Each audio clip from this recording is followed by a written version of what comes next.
I watched my mother tear up my acceptance letter to Cambridge without even reading it. Your sister needs new shoes for her pageant, she said, throwing the scraps into my face. Take the money from your college fund. Emma's future is more important than your little hobby. My little hobby. That's what she called the research that had just won me the Thornfield Prize for Young Scientists, the youngest recipient in the award's 50-year history. But they didn't know that yet. In my first life, I'd told them immediately, desperate for their approval. They'd stolen my prize money, taken credit for supporting me, and my mother had even tried to accept the award in my place. This time, I said nothing. Did you hear me? My mother's shrill voice cut through my thoughts. Emma needs... I heard you. I kept my voice flat, emotionless. I'd learned that in my previous life, emotion only gave them ammunition. I'll handle it. I walked to my room, the converted storage closet under the stairs, while Emma had the master suite, and closed the door. My hands were shaking, but not from fear, from rage, from the crystalline clarity that came with living the same nightmare twice. I'd died at 23 in my first life. A car accident, they said. But I'd seen my sister's face right before the brakes failed, had watched her tamper with my car the night before. She'd wanted my trust fund, the one my maternal grandmother had left me that I'd only just gained access to. Emma had always taken everything from me. In the end, she'd taken my life, but something, fate, God, the universe's sense of irony, had given me a second chance. I'd woken up on my 16th birthday, 6 months before this moment, with every memory of my first life intact, every betrayal, every theft, every moment of cruelty and neglect. This time would be different. I pulled out my phone, the one I'd bought with money from my part-time job that my parents didn't know about, and opened my encrypted email. The ceremony for the Thornfield Prize was in 2 weeks. I'd already confirmed my attendance directly with the committee. I'd already arranged my own transportation. I'd already ensured that my parents wouldn't know about it until it was too late. The award came with $100,000, a full scholarship to any university in the world, and perhaps most importantly, media attention. Lots of it. In my first life, my parents had tried to control that narrative. Not anymore. My phone buzzed. A text from my grandmother, my father's mother, the only person who'd ever truly cared about me. How are you holding up, sweetheart? I smiled. In my first life, I'd been too proud to tell her about the abuse. I'd thought I could handle it alone. I'd thought my parents would eventually see my worth. By the time I'd reached out to her, I was 19 and so broken that I could barely function. She'd tried to help, but the damage was done. She'd died when I was 21, never knowing what my parents had truly done to me. This time, I'd called her within a week of my rebirth. I'd told her everything. And my grandmother, brilliant and fierce, had believed me. She'd wanted to intervene immediately, but I'd stopped her. I had a better plan. I'm good, Gran. 2 weeks. I'll be in the front row, darling, with all the newspapers I can contact. I could practically feel her wicked smile through the text. My grandmother had been a journalist before she retired. She knew exactly how to make a story go viral. A bang on my door made me jump. Stop hiding in there, Emma's voice, saccharine and sharp. Mom says you need to drive me to the mall. My pageant is in 3 days and I can't. I have work. I didn't, but they didn't need to know that. You're so selfish. This pageant could change my life. I closed my eyes. In my first life, Emma had won that pageant. She'd used it to launch a moderately successful modeling career, funded entirely by money stolen from me. She'd been the golden child, the beautiful one, the one who deserved everything. I'd been the ugly duckling, the smart one, useful only for the money I could earn and the accomplishments they could claim. The pageant was in 3 days. My award ceremony was in 2 weeks. The timing was almost poetic. Figure it out yourself, I called back. The tantrum that followed shook the walls. I heard my mother's footsteps thundering up the stairs, heard her screaming about ingratitude and selfishness. I let it wash over me. I'd heard it all before. This time, I knew it had an expiration date. The abuse had started young. I remembered being 7 years old, watching my mother coo over newborn Emma like she'd invented motherhood. I remembered my father patting my head absently before turning all his attention to the baby. I'd tried so hard to be good, to be worthy of love. It never worked. By the time I was 10, the favoritism was obvious to everyone. Emma got new clothes. I got hand-me-downs from cousins. Emma got piano lessons and dance classes. I was told we couldn't afford activities for both of us. Emma got a birthday party every year. I got a cupcake if I was lucky. I'd thrown myself into school, desperate to prove my worth through achievement. Straight A's, science fair wins, math competitions. None of it mattered. Every accomplishment was either ignored or somehow twisted to benefit Emma.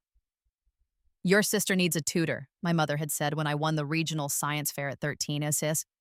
"You'll teach her math for free, obviously. She's family." Emma had never learned to work for anything. Why would she? Everything was handed to her. The financial abuse had started when I turned 14 and got my first job. My mother had opened a bank account for me, one she had full access to. Every paycheck I earned went into that account. Every penny I needed required her approval, which meant I never had money for things I wanted, only things Emma needed. "Don't be selfish," my mother would say when I asked for $10 for a school field trip, while Emma got $300 for a new dress. Family sacrifices for each other. But the sacrifice only went one way. In my first life, I'd discovered at 19 that my mother had been systematically draining my account for years. Tens of thousands of dollars gone. Spent on Emma's pageants, Emma's clothes, Emma's car. When I'd confronted her, she'd slapped me across the face and told me I was ungrateful. That everything they'd done was for my own good. That I owed them for raising me. I'd been so beaten down by then that I'd believed her. Almost. My grandmother's inheritance had been my salvation in my first life. $150,000 left to me in a trust that released when I turned 23. I'd planned to use it to finally escape, to start my life over far away from my family. I'd never gotten the chance. Emma had made sure of that. This time, I'd already contacted the trust administrator. I'd already changed the designated recipient from me to a locked account accessible only by me with biometric authentication. They couldn't steal it. And I'd made sure the trust had a survivorship clause. If anything happened to me, every penny would go to my grandmother, not my parents. The rebirth itself had been jarring. I'd woken up screaming, convinced I was dying, trapped in the twisted metal of my car.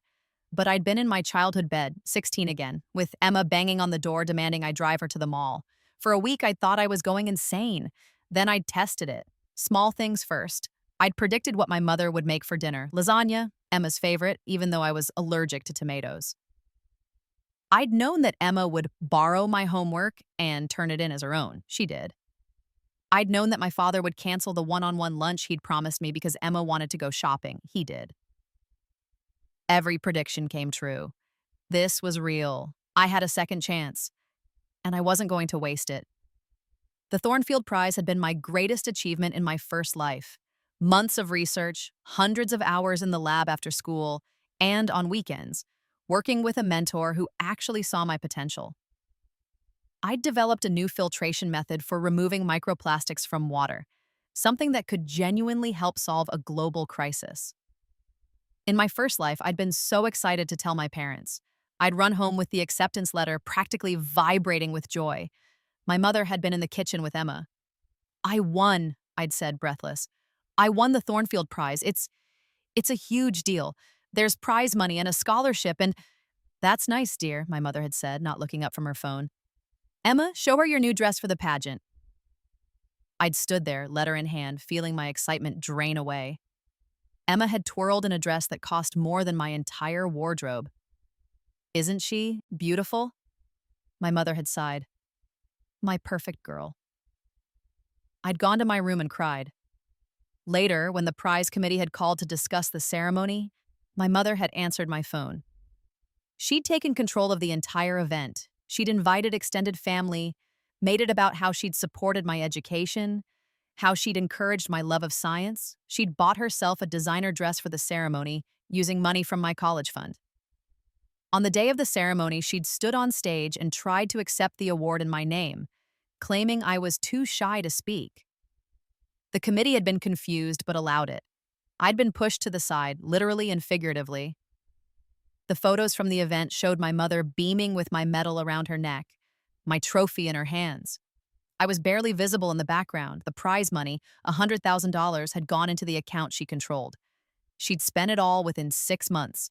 Emma's modeling portfolio, Emma's pageant fees, a family vacation to Hawaii that I wasn't invited on because someone needs to watch the house. When I'd turned 18 and tried to claim control of my own finances, I'd discovered the account was empty. My mother had forged my signature to authorize the withdrawals. When I'd threatened to report her, she'd cried and said I was trying to destroy the family. My father had sided with her. "Don't be dramatic," he'd said. "It's just money. Family is more important." But it hadn't been just money. It had been my future, my freedom, my proof that I was worth something. This time, they wouldn't get the chance. The turning point in my first life had come at 20, when I'd finally started to see clearly. Emma had been crowned Miss Reginald something or other, and my mother had thrown a massive party. I'd been expected to serve drinks and clean up.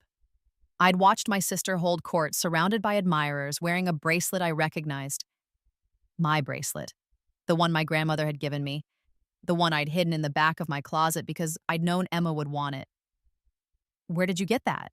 I'd asked, trying to keep my voice steady. Emma had laughed. "Mom gave it to me. It looks better on me anyway, don't you think?" That's when I'd known. They would never stop. They would never see me as anything more than a resource to be exploited. Emma would take and take and take, and my parents would let her, because in their eyes, she deserved it and I didn't. I'd started planning my escape that night. Started saving money in cash, hidden in places they'd never look. Started applying to universities far away. Started building a life they couldn't touch. But I hadn't moved fast enough. Hadn't been careful enough. Emma had found out about the trust fund, and 3 weeks before it was set to release, my brakes had failed. Now, standing in my storage closet bedroom at 16, I felt the rage crystallize into something pure and focused. I pulled out my laptop, the one I'd bought with babysitting money from a family 3 towns over, the one my parents didn't know existed, and opened my files. I'd been documenting everything. Every stolen paycheck, every forged signature, every expense they'd charged to my accounts, every moment of neglect and abuse carefully recorded with dates and details. In my first life, I'd been too afraid to create evidence. This time, I was building a case. My phone buzzed again. "Dr. Chen, my research mentor, final review session tomorrow at 4? Want to make sure your presentation is perfect?" Dr. Chen had been one of the few bright spots in my first life. She'd seen my potential, pushed me to excel, written me recommendation letters that had gotten me into Cambridge. She'd also been horrified when she'd found out what my parents had done with the prize money. "I would have fought for you," she told me years later, tears in her eyes. "If I'd known, I would have done something." This time she would know. This time she was part of my plan. "See you then," I texted back. Then I added, "Dr. Chen, would you be willing to do an interview about the prize? After the ceremony? I think it might help inspire other young women in STEM." Her response came quickly. "I'd be honored. The committee mentioned several news outlets want to cover your win. It's a big deal. Youngest winner ever. Perfect." I opened my email and started drafting. The first email went to the Thornfield Committee, confirming that my parents would not be attending the ceremony and were not to be given any information about it. The second went to my grandmother with a list of journalists she should contact. The third went to Dr. Chen with a detailed timeline of everything my parents had done in my first life. Not as proof, but as a precaution, in case something happens to me letter. Then I opened a new document and started writing. The full story, every detail, every theft, every betrayal. A 17-page document that I would release to the media after the ceremony with all my evidence attached. This time, the world would know what they'd done. Emma's pageant came and went. She placed third, a devastating loss in her mind, a personal failing. She'd locked herself in her room and sobbed for hours. My mother had consoled her, promising next time would be different. I'd stayed out of it entirely. I'd worked extra shifts at the coffee shop I'd gotten a job at without telling them, saving every penny in my secret account. I'd practiced my acceptance speech with Dr. Chen. I'd coordinated with my grandmother. The night before the ceremony, my mother cornered me in the kitchen. "You've been distant lately," she said, her voice tight. "Is something going on?" I looked at her, really looked at her, and saw a stranger. In my first life, I'd loved her desperately, pathetically, always hoping she'd love me back. Now I saw her clearly. A narcissist who'd chosen one child to worship and another to exploit. A woman who justified every cruelty with the excuse of family. "Nothing's going on," I said flatly. I'm fine." "You don't seem fine. You seem—" She paused, searching for the word. "Cold." "Good," let her worry. "I'm tired," I said. "Work and school, it's a lot." She frowned. "You know, Emma could use some help with her college applications." "You're good at writing. Maybe you could—" "No." The word hung in the air between us. I never said no. Not in this timeline, not yet. She blinked, surprised. "Excuse me?" I said no. I have my own college applications to work on. "But Emma can write her own essays. Or she can hire someone." "I'm done." My mother's face turned red. "How dare you speak to me like that, after everything we've done for you?" "What have you done for me?" The words came out cold and calm. "Name one thing." She sputtered. "We've raised you, fed you, put a roof over your head." That's called the bare minimum of parenting. It's literally the law. I turned away from her. "I'm going to bed." "We're not done." "Yes, we are." I walked to my room and locked the door. I heard her ranting to my father, heard Emma asking what was wrong with me. I didn't care. Tomorrow, everything would change. I packed my bag carefully, my laptop, my phone, the folder of documents just in case. A change of clothes, the one nice outfit I owned, bought with my own money. I set my alarm for 5 a.m. The ceremony started at 10, 3 hours away. I'd be gone before anyone woke up. I lay in bed, staring at the ceiling, and thought about my first life. About dying at 23, unloved and unmissed. About Emma's fake tears at my funeral. About my mother's theatrical grief that had evaporated the moment she'd learned about the trust fund. About my father's confusion. He'd never really known me at all. My grandmother had been destroyed. That's what I regretted most. She'd blamed herself for not seeing the abuse, for not protecting me. She'd tried to contest Emma's claim to my trust fund, but without evidence, she'd had no case. This time, she wouldn't have to grieve. This time, I'd live. I woke before my alarm, adrenaline coursing through my veins. I dressed quietly, checking twice that I had everything. My phone buzzed. "Car's outside, sweetheart." "Good luck today." My grandmother, always reliable. I crept through the house, avoiding the creaky floorboards I'd memorized in childhood. Past Emma's room, past my parents' room, down the stairs. The front door clicked shut behind me with barely a sound. The town car my grandmother had hired was idling at the curb. The driver, an older man with kind eyes, nodded to me. "Miss Sarah?" he asked. "That's me. Your grandmother speaks very highly of you. Congratulations on your award." I smiled, a real smile. Something I rarely did anymore. "Thank you." The drive was long but peaceful. I watched the sunrise, watched the landscape change from suburban sprawl to city skyline. Practiced my speech in my head. I checked my phone obsessively, half expecting my parents to somehow know I was gone, to somehow stop me. Nothing. They were still asleep, probably. They had no idea today was happening. We arrived at the convention center at 8:30. My grandmother was already there, impeccable in a navy suit, her silver hair perfectly styled. She pulled me into a fierce hug. "Look at you," she whispered. "My brilliant girl." Dr. Chen arrived moments later, along with several other scientists I recognized from my first life. They greeted me warmly, congratulated me, treated me like I mattered. It was almost overwhelming. "The press is here," Dr. Chen said, excitement in her voice. "CNN, BBC, several major newspapers. They want to interview you after the ceremony. The committee is thrilled. This kind of coverage is unprecedented for the prize." My grandmother caught my eye. She'd done her job well. The ceremony began at 10 sharp. The auditorium was packed. Scientists, journalists, students, dignitaries. I sat in the front row, my grandmother beside me, squeezing my hand. My heart was pounding so hard I thought everyone could hear it. The prize committee chair gave a speech about the importance of young scientists, about innovation and hope for the future. Then she called my name. It is my greatest honor to present this year's Thornfield Prize to Miss Sarah Mitchell for her groundbreaking work in environmental science. At 16, she is the youngest recipient in the award's history, and her research on microplastic filtration has the potential to change the world.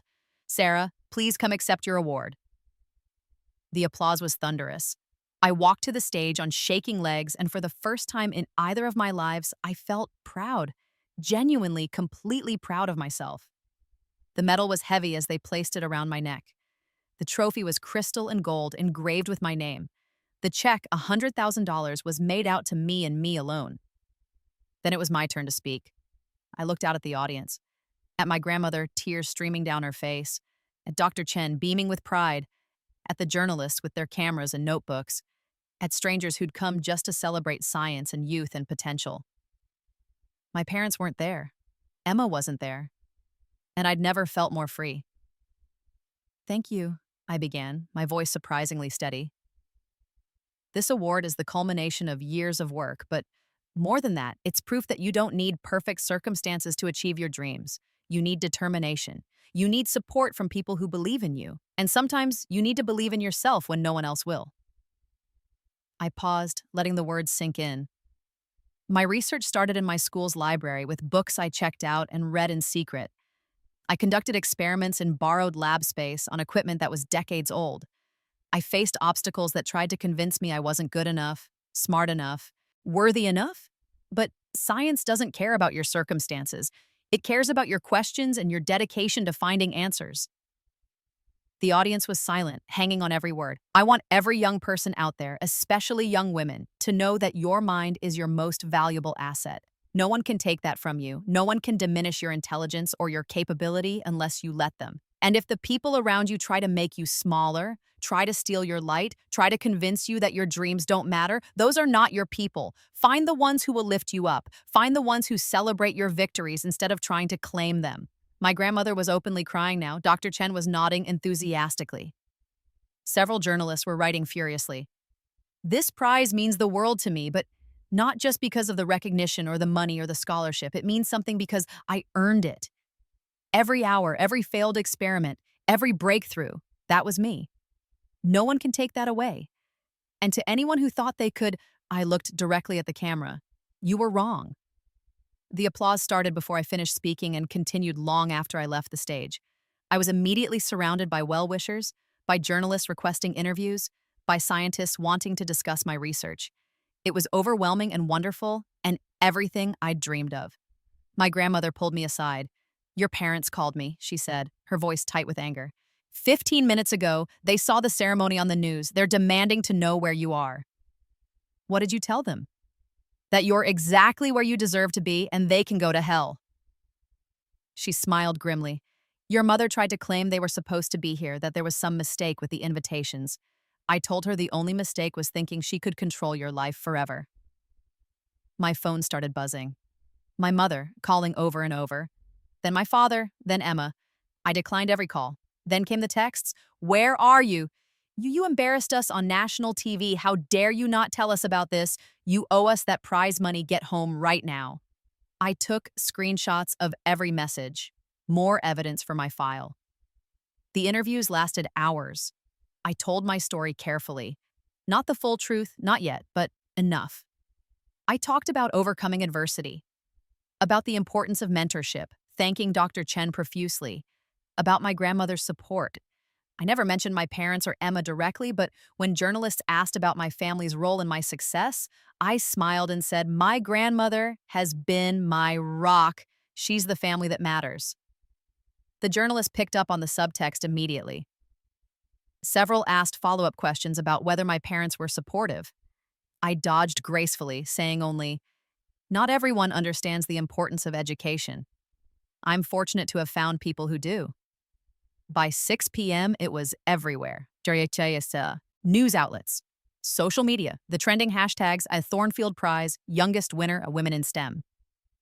My face was on CNN. My research was being discussed on BBC. Articles were being written about the 16-year-old genius who'd solved a global crisis. And my parents weren't in any of it. My grandmother took me to dinner at an expensive restaurant, something I'd never experienced. We celebrated with champagne, just a sip for me, she insisted, and the best food I'd ever tasted. Dr. Chen joined us along with several committee members. They toasted my success, my future, my potential. My phone kept buzzing. I finally turned it off.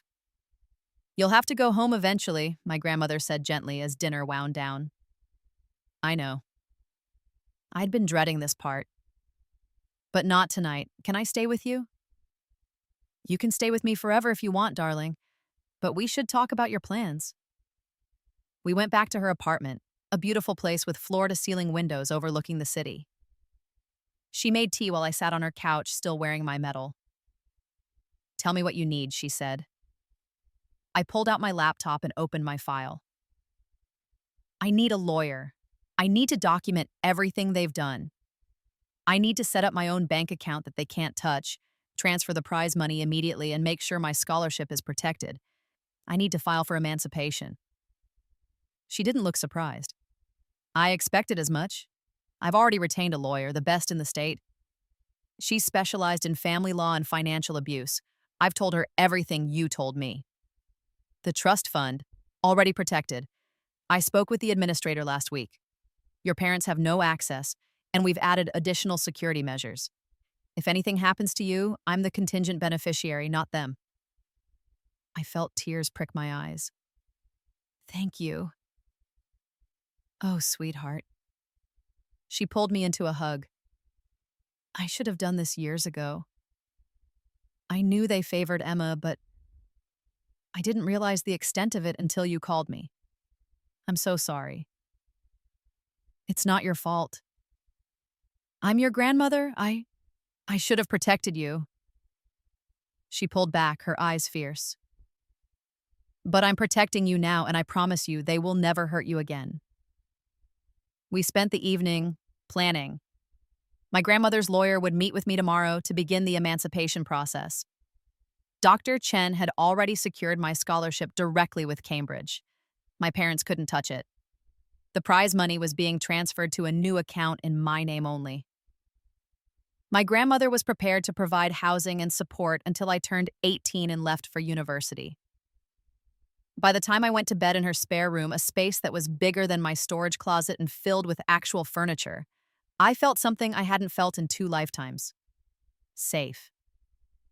I returned home the next afternoon, my grandmother accompanying me. Her lawyer, a sharp-eyed woman named Patricia Rodriguez, came too. We brought a police officer just in case things got violent. They weren't expecting the police.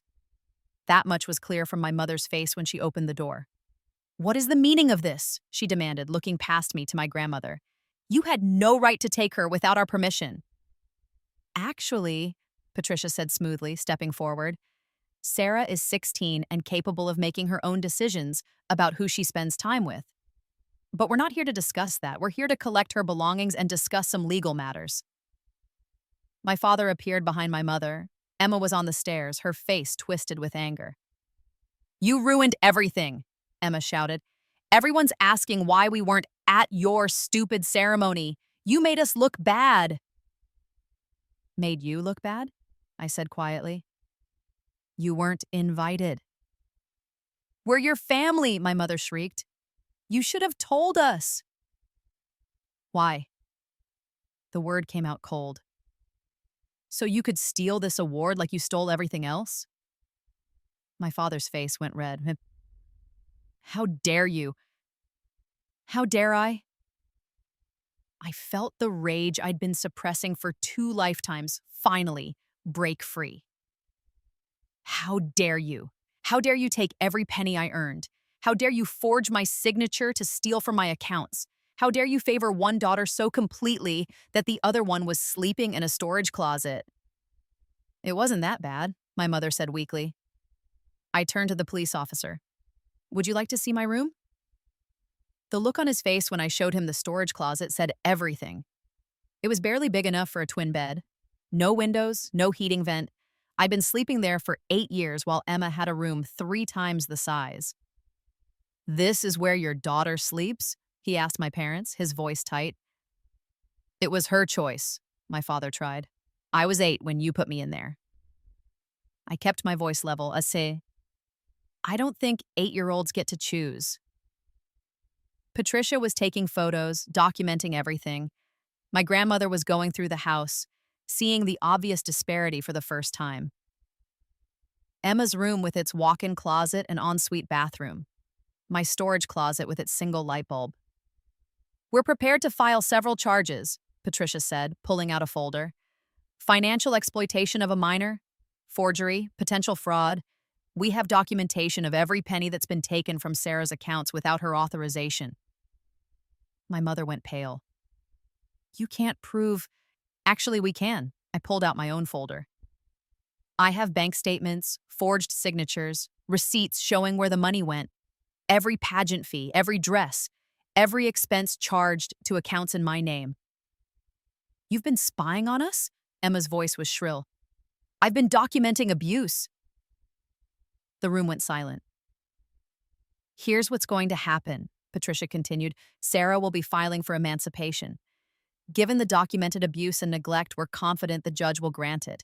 In the meantime, she'll be residing with her grandmother. We're also pursuing civil action to recover the funds that were stolen from her accounts. We're estimating around $75,000 over the past 4 years. My father found his voice. We're her parents. We had a right to that money for her expenses. Did you? Patricia smiled coldly. Let's discuss her expenses, shall we? Sarah paid for her own clothes with babysitting money. She paid for her own school supplies. She provided free tutoring to her sister for years. She contributed to household expenses from her part-time jobs. Meanwhile, you spent $75,000 of her money on her sister's hobbies. That's not parental rights. That's theft. We'll fight this, my mother said, but her voice wavered. Please do. I met her eyes. I'd love to see you explain to a judge why you thought it was appropriate to steal from your child. I'd especially love for you to explain it to the media. That stopped her. The media attention from the Thornfield Prize was already massive. The last thing they wanted was a scandal. The media? Emma whispered. Oh, did I forget to mention? I smiled, and it wasn't kind.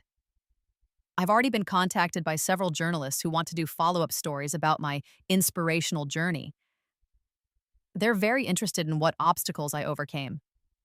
I've been trying to decide whether to discuss my home life. You wouldn't. My mother's face was white. Why not? You had no problem trying to take credit for my success. Seems fair to also take credit for the challenges. My grandmother stepped forward. However, Sarah has a generous heart. She's willing to forego the media exposure and the criminal charges on one condition. You surrender all claim to her money, past, present, and future. You sign the emancipation papers without contest. You agree to never contact her again unless she initiates it, and you pay back every penny you stole on a payment plan if necessary. That's blackmail, my father said weakly. No, Patricia corrected. That's a settlement offer. Blackmail would be if we threaten to expose you regardless of what you do. We're offering you a choice. Make this right quietly, or we proceed with all legal options and make it very public. Your call. I watched my parents' faces, saw the calculation, the realization that they'd lost. They'd counted on me being weak, being compliant, being desperate for their love. They'd never expected me to fight back. Fine, my mother finally said, her voice bitter. Take your money, take your precious independence, but don't come crying to us when you realize how hard the real world is. The real world has been easier than living with you, I said flatly. We spent the next hour packing my belongings. It didn't take long. I didn't have much. Some clothes, my laptop, books. The few possessions I'd managed to keep hidden from Emma's grasping hands. I left behind anything they'd ever bought me, which was almost nothing. As I was leaving, Emma cornered me in the hallway. You think you're so special now, she hissed. With your prize and your award and everyone fawning over you. But you're nothing. You've always been nothing. The ugly one. The boring one. I looked at my sister. My beautiful, vapid, cruel sister who'd never worked for anything in her life and felt nothing. No anger, no hurt, no desperate desire for her to like me. Just pity. "You're right," I said calmly. "I was nothing. In this family, I was less than nothing. I was a resource to be exploited. And you know what? I'm glad. Because it means I learned to survive on my own. I learned to work hard and earn what I have. You've learned nothing except how to take. And when mom and dad can't fund your lifestyle anymore, when you have to actually try for something, you're going to fail. Because you never learned how." Her hand came up to slap me, but I caught her wrist. "Don't," I said quietly. "You don't get to touch me anymore. None of you do." I walked out of that house with my grandmother beside me, Patricia behind us, and I didn't look back. The legal process took 3 months. 3 months of depositions and court appearances and psychological evaluations. 3 months of my parents trying to paint me as a rebellious teenager who'd been influenced by my grandmother. 3 months of them trying to deny, minimize, and excuse years of abuse. None of it worked. The bank records were damning. The forged signatures were obvious. The disparity in how they'd treated their children was impossible to ignore. And when the judge asked me to describe my living conditions, when I showed photos of the storage closet versus Emma's suite, his face had gone hard. "Why didn't you report this sooner?" he'd asked gently. "Because I thought it was normal," I'd answered honestly. "I thought if I just worked harder, was smarter, achieved more, they'd love me. I didn't realize that was never going to happen until it was almost too late." I'd been granted emancipation. My parents were ordered to pay restitution, $75,000 plus interest, on a 5-year payment plan. They were also ordered to stay away from me unless I initiated contact. The local news picked up the story, not the full details. The judge had sealed most of the records to protect my privacy, but enough. "Thornfield Prize winner granted emancipation after family financial abuse," read one headline. "Teen genius overcomes neglect to achieve scientific breakthrough," read another. The public reaction was exactly what I'd expected. Outrage at my parents. Support for me. My parents' social media accounts were flooded with angry comments. Emma had to shut down her Instagram after she tried to post a "my side of the story" video that only made things worse. My mother lost her book club friends. My father lost his position at the country club. Emma lost her modeling opportunities. No one wanted to work with someone associated with child abuse, even if she'd technically been a child. Herself. They'd tried to use me to elevate themselves. Instead, they'd been dragged down by their own cruelty. I spent the rest of my junior year living with my grandmother, finishing school, and preparing for Cambridge. The media attention from the Thornfield Prize had opened doors I'd never imagined. I was invited to speak at conferences. Other young scientists reached out to collaborate. Companies wanted to fund my research. The prize money, combined with the restitution payments and careful investing with my grandmother's guidance, meant I had financial security for the first time in my life. The scholarship meant I'd graduate university debt-free, and my grandmother's love meant I finally understood what family was supposed to feel like. Dr. Chen became a mentor in the truest sense. She introduced me to other scientists, helped me publish my research, guided me through the process of applying for patents on my filtration method. When I worried about peaking too early, she'd laughed. "Sarah, you're 16. You haven't even begun to peak. This is just the beginning." She was right. I graduated high school as valedictorian, not because I needed to prove anything anymore, but because I genuinely loved learning. Emma didn't attend the ceremony, neither did my parents. My grandmother sat in the front row and cheered the loudest.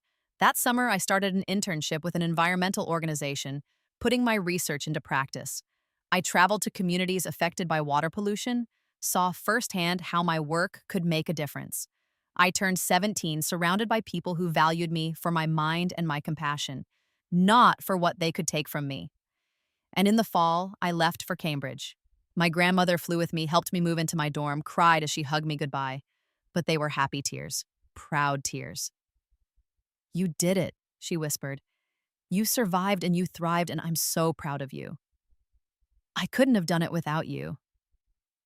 "Yes, you could have. But I'm glad you didn't have to."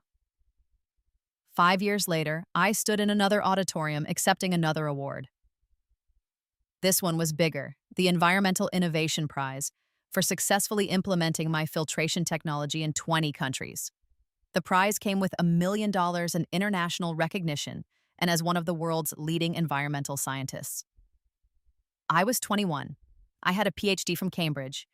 I had patents and publications and a career that was just beginning. I had friends who loved me, colleagues who respected me, and a grandmother who was still my biggest cheerleader. And I had peace. My parents had tried to reach out a few times over the years. Birthday cards that I returned unopened, emails that went unanswered. They'd tried to claim credit for my success in interviews, saying they'd always known I was special. Those outlets had promptly been sent my legal documents proving otherwise, and the articles had been retracted. Emma had struggled. Without my parents' money, most of which was going to restitution payments, she'd had to actually work for things. She'd tried to leverage her brief modeling career, but found that beauty alone wasn't enough. Last I'd heard, she was working retail and living with our parents, all three of them trapped in the toxic dynamic they'd created. I felt bad for her sometimes. She'd been raised to believe she was entitled to everything, that her looks were her only value, that she'd never have to try. Our parents had done that to her, but she'd also chosen cruelty at every opportunity. She'd chosen to take from me, to mock me, to try to diminish me.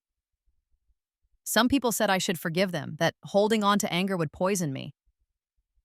But I didn't hold anger anymore. I held boundaries. There's a difference. I didn't wish them harm. I simply wished them away from me. At the ceremony, surrounded by scientists and politicians and activists, I gave a speech about the importance of perseverance, about how the obstacles we face can shape us into stronger, more determined people, if we don't let them break us. I was told many times that my dreams were too big, I said, looking out at the crowd, that I should be more realistic, more practical, more humble. But dreams aren't meant to be small. And the people who try to make you smaller are usually afraid of how bright your light could shine. The applause was thunderous, but my favorite sound was my grandmother's voice, loud and proud, shouting, "That's my girl!" After the ceremony, a young woman approached me. She was maybe 16, nervous, holding a notebook. "I'm sorry to bother you," she said, "but I just wanted to say thank you. I read about your story, what you overcame, and I'm dealing with something similar at home. And knowing that you made it out, that you succeeded, it gives me hope." I looked at this girl, at her careful composure that barely hid her pain, and saw myself. "What's your name?" I asked. "Lily." "Lily, can I tell you something? You don't have to wait for permission to value yourself. You don't have to earn love from people who are incapable of giving it. And you don't have to set yourself on fire to keep others warm." I pulled out one of my cards. "This has my email and my grandmother's phone number. If you need help, legal help, financial help, just someone to talk to, you reach out, okay?" She took the card with shaking hands. "Okay." "And Lily, whatever you're dealing with, it's not your fault, it's not forever, and you're going to make it, I promise." She left with tears in her eyes, but she was smiling. I found my grandmother in the crowd. She was holding court with several journalists, singing my praises and showing them pictures from my childhood, the few she had, since my parents had barely documented my existence. "There she is," she exclaimed when she saw me. "The brilliant, beautiful, successful granddaughter I'm insufferably proud of." I laughed and let her pull me into a hug. "You're biased." "I'm honest." She pulled back, her eyes twinkling. "Your parents called me today. They wanted to know if they could attend the ceremony." My smile faded. "What did you tell them?" "I told them Sarah Mitchell Chen. She used the name I'd legally changed to, adding Dr. Chen's surname to honor the woman who'd mentored me, is far too busy changing the world to deal with people who never valued her." Then I hung up. "You didn't have to do that." "Yes, I did." "You're kind, sweetheart, but you don't owe them your kindness. Some bridges are meant to burn." She was right. I'd rebuilt myself from ashes. I'd taken the trauma and the pain and the years of abuse, and I'd alchemized them into strength, into success, into a life worth living. My parents had tried to make me small, to use me, to break me. Instead, they'd forged me into someone unstoppable. I looked around the auditorium at the life I'd built, the people I'd helped, the future I was creating. I thought about the girl I'd been in my first life, desperate for scraps of love, dying at 23, unmourned. And I thought about who I was now, 21, accomplished, loved, free. This was my victory. Not just surviving, but thriving. Not just escaping, but succeeding beyond anything they'd thought possible. Not just proving them wrong, but proving myself right. I'd known what I was capable of. I'd believed in myself when no one else would. And I'd built a life so bright that their darkness couldn't touch it. As I stood there, medal around my neck, surrounded by people who truly mattered, I finally let go of the last thread of that desperate, unloved girl I'd been. She'd gotten me here. She'd been strong enough to survive, clever enough to plan, brave enough to execute. But I didn't need to be her anymore. I was free. And I'd never let anyone cage me again. The rest of my life stretched out before me, full of possibility and promise. More research, more breakthroughs, more young people I could help, more proof that you don't need a perfect beginning to have a beautiful middle and a triumphant end. My grandmother linked her arm through mine. "Dinner?" she asked. "I made reservations at that restaurant you like." "Sounds perfect." We walked out together, leaving the ceremony behind, stepping into the cool evening air. Somewhere in this same city, my parents were probably watching the news coverage of my award, seeing me succeed once again without them. Maybe they felt regret. Maybe they felt anger. Maybe they felt nothing at all.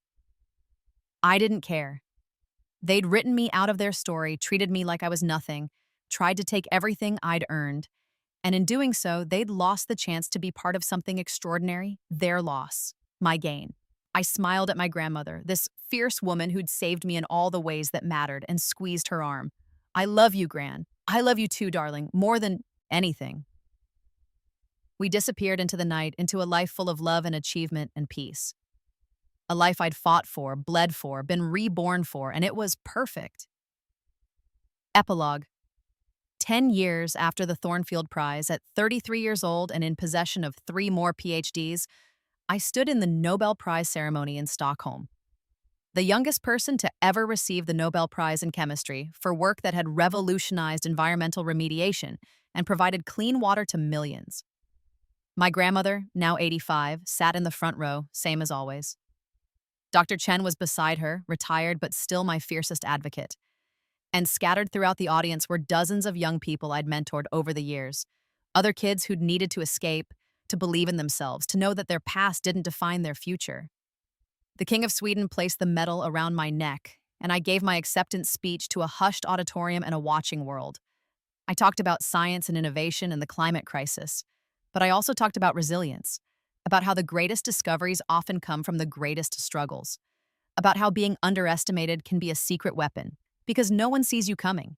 And at the very end, I allowed myself one moment of petty, perfect satisfaction. I'd like to dedicate this award to every person who was told they weren't good enough, who was undervalued and overlooked, who had to fight for every opportunity. And to the people who doubted you, I smiled into the camera, knowing exactly who might be watching. Thank you, you gave us something to prove. The applause lasted 5 minutes. After the ceremony, a journalist asked if my parents would be attending the Nobel banquet. "No," I said simply, they weren't invited." "Will you ever reconcile with them?" I thought about it for exactly half a second. Some relationships are meant to end. I spent the first 16 years of my life trying to earn love from people incapable of giving it. I've spent the last 17 years surrounded by people who love me freely. I know which life I prefer. That clip went viral. No Contact is Valid trended worldwide. Thousands of people shared their own stories of cutting off toxic family members, of choosing peace over pretense. My parents tried one more time after that, sending a letter through their lawyer requesting a meeting. "We just want to tell you we're proud," it said. "We always knew you'd be successful." I sent back one sentence. "My success has nothing to do with you and everything to do with surviving you." And that was the last I ever heard from them. Emma reached out once, years later. A short email. I'm sorry for how I treated you. I was young and stupid, and our parents, they messed us both up. I just wanted you to know that. I almost didn't respond. But then I thought about that 16-year-old girl who'd been so desperate for her sister's approval, and I wrote back, "Thank you for saying that. I hope you found happiness." She never responded, and I never followed up. Some bridges can have a moment of acknowledgement without being rebuilt. At 70, I retired from active research. I'd trained 3 generations of scientists, funded scholarships for hundreds of students, and changed environmental policy worldwide. My filtration technology was now used in every country on Earth. An estimated 2 billion people drank clean water because of work I'd started at 16. I'd been married and divorced, decided children weren't for me, traveled to every continent, written 12 books, won every major science prize, and lived more life than I'd ever dreamed possible in either timeline. My grandmother had died at 92, peacefully in her sleep, holding my hand. "I'm so proud of you," she'd whispered. "I always was, I always will be." I'd scattered her ashes at Cambridge, where my story had really begun. At my retirement party, surrounded by colleagues and former students and friends from around the world, I gave one final speech. "I've been asked many times about the secret to success," I said. "People want to know about talent or luck or hard work, and those things matter. But here's what mattered most. I survived. I survived a childhood designed to break me. I survived being undervalued and exploited and treated as less than. And I survived not by becoming hard or bitter or cruel, but by becoming more myself, more determined, more brilliant, more free." I paused, looking around at the life I'd built. If you take nothing else from my story, take this. The people who underestimate you are giving you a gift. They're giving you the element of surprise. Use it. And when you succeed, not if, when, don't waste time on revenge. Live well, love hard, change the world. That's the best revenge there is. The applause was warm and long, but I barely heard it. I was thinking about that 16-year-old girl standing in a storage closet, making plans to take back her life. Thinking about the 23-year-old who'd died unloved and unmourned. They would be so proud of who I became, who we became. I'd been given a second chance, and I hadn't wasted it. I'd taken every opportunity, helped every person I could, made every moment count. I'd lived 2 lifetimes in one, and both of them, even the first, painful one, had been worth it. Because they'd led me here, to this moment, to this life, to this version of myself who was finally, completely, unconditionally free. I raised my glass in a silent toast, to the girl I was, to the woman I became, to every person who'd helped me along the way, and to the future that was still unwritten. To second chances, I whispered, and to never, ever looking back.